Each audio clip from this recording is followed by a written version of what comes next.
नमस्कार मंडळी. थंडी एवढी कडाक्याची पडलेली आहे आणि थंडीमध्ये चिक्की नाही खाणार तर काय खाणार. चला तर मग आपण बनवूया शेंगदाणा गुळाची चिक्की.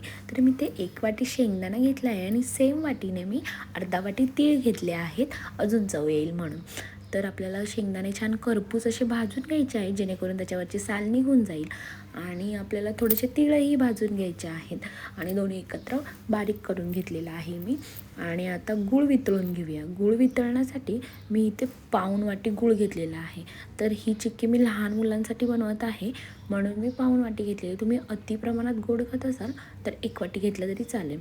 तर थोडंसं मी इथे तूप टाकलेलं आहे फ्लेवर येण्यासाठी आणि त्याच्यामध्ये गूळ टाकून 1 दुधाचा चमचा असतो एवढं पाणी टाकलेलं आहे, गूळ पातळ व्हावा म्हणून. आणि आपल्याला इथे पाक नाही तयार करायचा, कारण की पाक तयार केला तर चिक्की कडक होईल आणि आपल्याला चिक्की ही कडक बनवायची नाही, नॉर्मली मऊ अशी चिक्की बनवायची आहे. तर मग सर्व एकत्र करून मी त्याच्या छान अशा वड्या पाडून घेतलेल्या आहेत. तुम्ही पाहू शकता चिक्की किती छान रेडी झालेली आहे. तोपर्यंत खात राहा. Bye. Follow for more recipe.